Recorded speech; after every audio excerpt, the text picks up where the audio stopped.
Hello friends, எல்லோரும் எப்படி இருக்கீங்க? ரொம்ப நாளைக்கு அப்புறம் மீண்டும் புதிய எபிசோடில் சந்திக்கிறேன். இன்றைக்கு குரு பூர்ணிமா டே. எனக்கு இந்த ஜோதிட கலையை கற்றுக் கொடுத்த அனைத்து குருமார்களுக்கும் எனது மானசீகமான வணக்கத்தையும் நன்றியையும் தெரிவித்துக் கொள்கிறேன். இந்நாளில் நான் என்ன பேச எடுத்துக்கொண்ட தலைப்பு என்னவென்றால், அபிஜித் நட்சத்திர வழிபாடு. இன்று அபிஜித் நட்சத்திரம் இருக்குது. அபிஜித் நட்சத்திரம் என்பது எல்லாருக்குமே தெரியும்.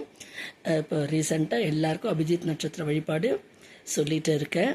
இந்த மாதம் இன்னைக்கு சாயங்காலம் உங்களுக்கு 3:57 4:21 வரைக்கும் இருக்குது அபிஜித் நட்சத்திரம். அந்த நேரத்தில் ஒரு நெய் விளக்கு ஏற்றி கிருஷ்ண பரமாத்மா மனதில் நினைத்து கொண்டு ஓம் கிருஷ்ணாய நமகன்னு நெய் விளக்கேற்றி 108 வாட்டி சொல்லுங்கள். அந்த 24 நிமிஷத்தை தவற விடாதீங்க. அந்த 24 நிமிஷம் ரொம்ப பவர்ஃபுல்லான நேரம். நம்ம என்ன கேட்குறோமோ அது கிடைக்கும். ஆனால் நல்லதுக்கு மட்டும் பயன்படுத்துங்க.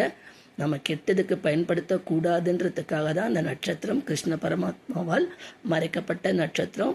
இந்த 24 நிமிட நேரத்தை நாம் நல்ல முறையில் பயன்படுத்தி நம் வாழ்க்கையில் முன்னேற்றம் அடைய பயன்படுத்தி கொள்ள வேண்டும். நமது விஷ் என்னவோ ஒரு விஷயம் மனசில் நினச்சி கோரிக்கை வச்சு ப்ரேயர் பண்ணுங்கள். ஓகே ஃப்ரெண்ட்ஸ், இந்த எபிசோட் பிடிச்சிருந்தால் லைக் பண்ணி ஷேர் பண்ணுங்கள். மீண்டும் அடுத்த எபிசோடில் சந்திக்கிறேன். நன்றி, வணக்கம்.